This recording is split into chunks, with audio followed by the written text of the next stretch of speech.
That movie was awful. Ugh, Jesus. I wanted it to be over like 30 minutes before it actually ended. I can't wait to look at the reviews for this movie and see just how much people agree with me. Huh? What? People like this movie that much? Wait, no, this can't be happening. They're gonna label me a contrarian. They're gonna attack me. They're gonna heavily dislike this video for my opinions on this movie, and they're gonna say that all of my statements are invalid. Oh dear God, what have I done? Wait a minute, I forgot. I don't care. Hello everybody and welcome to my review of Dangerous Animals, a creative new serial killer movie about a dude who uses sharks to play with his victims and murder them, obviously. Now, I saw the trailers for this movie a lot since I've been going to the theater so often, and I thought the premise of the movie was somewhat interesting, I guess. But let me put it to you this way. If it wasn't a part of my job to go watch this film, I probably wouldn't have. But I did, and I was actually sort of hopeful before seeing it since the concept was actually kind of fun. But guys, I didn't really fucking like this movie. Like, at all. So let's get into why. And of course, minor spoilers. Alright, so good things first, right? I'm gonna warn you guys, this list is really fucking short, so don't expect too much from me here. I'm honestly still dumbfounded that the general public enjoyed this movie so much, but whatever, let's not worry about that right now. So the opening scene for this movie is pretty fun. It actually gave me a pretty strong sense of false hope. A man and a woman end up going to this guy to do a dive with sharks, which is absolutely insane, but they can have their fun, I guess. So the guy, Tucker, takes them on his big boat and lets them sit in a cage in the water as sharks swim around them. He lets them out after a while and they tell him how amazing the experience was. And while they're being all happy, Tucker suddenly stabs the man's neck and pushes him into the water, smirking at the girl that he ended up imprisoning later. It's not a particularly fancy scene, I guess, but it did really well at sucking me into the film early and showing how insane Tucker was. He didn't even flinch with that murder. And it happened so suddenly, too. When that scene happened and we got to the credits and title card, I was like, oh shit, this might be a fun time. And I was so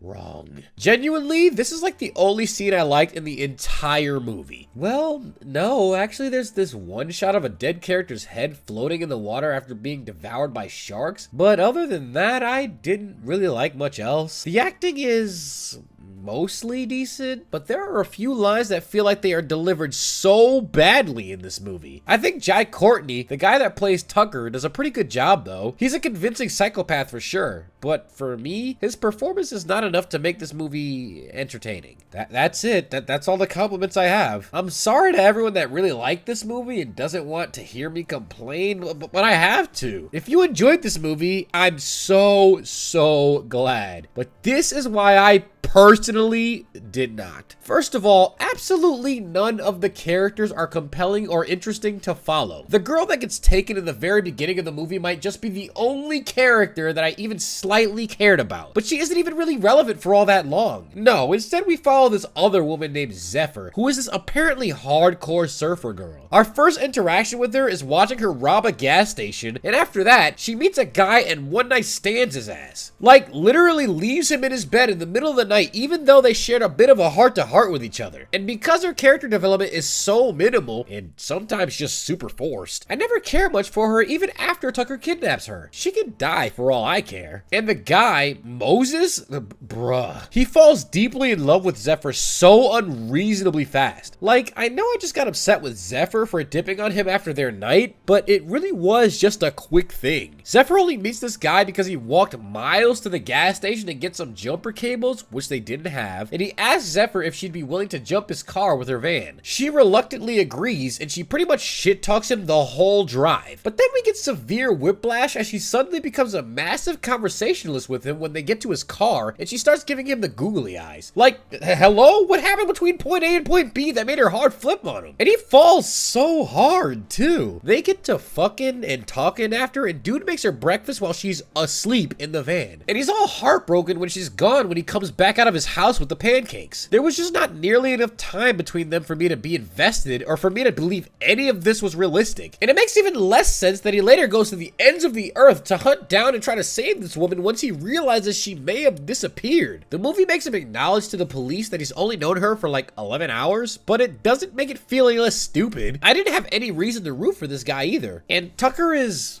fine, I guess. He's a stereotypical psycho man. His method of dropping people into an ocean of sharks and recording them get eaten is sort of fun, but otherwise he isn't all that different from crazies that I've seen in other movies. He just feels like a shark-educated Joker, but he's alright though. I don't have as much beef with him besides the fact that he's like Superman sometimes and feels like he survives some things he shouldn't. I also feel like this movie just wasn't as fun to watch as it could have been. For me, most of the movie felt like watching M. Night Shyamalan Split without the fun personality switching. And to be honest, I don't think I would have even liked that movie as much if it wasn't for that one specific thing. I don't know, this movie just feels so empty to me. I already said that all the characters are kind of dry and unbelievable, but the story is also just not intriguing for me, even though the plot itself sounds like it could be cool. There's only one kill during the entire movie with the sharks, unless we count something that happens at the end that I won't spoil. Everything else is more teases of people hanging over the sharks and just not getting killed. And they really do survive in some pretty bullshit ways. And that honestly goes for more ways than just the shark stuff. People survive some pretty ridiculous things in this movie. I won't say it was so bad that I thought the characters had plot armor, but they were definitely teetering that line sometimes. It's also pretty unbelievable that Tucker has apparently killed a lot of people while doing this whole shark business and has never gotten questioned or caught. They make it seem like all of his victims always had no one who would care to look for them if they went missing, but they showed how many tapes Tucker kept of all of his previous victims later in the movie, and there were like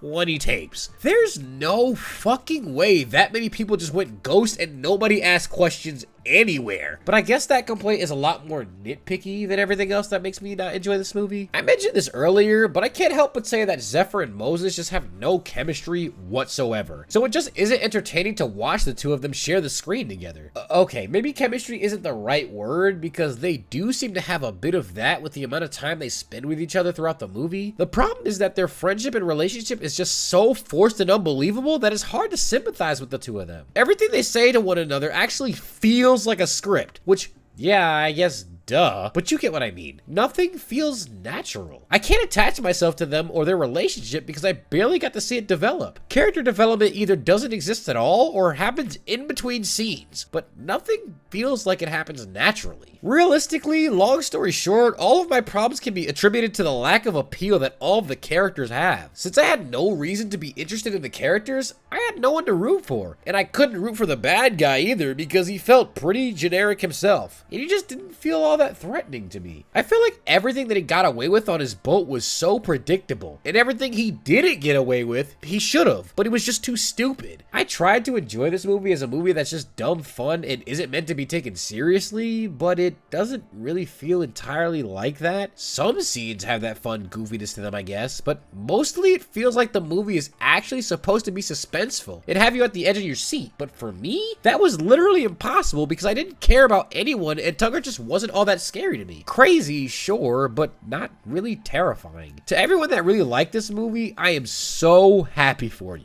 I personally really don't get it and am okay with being labeled a contrarian for my takes here, but I cannot lie to you all. I didn't have a good time with this film at all, but at least I enjoyed it more than Hurry Up Tomorrow. 3 out of 10.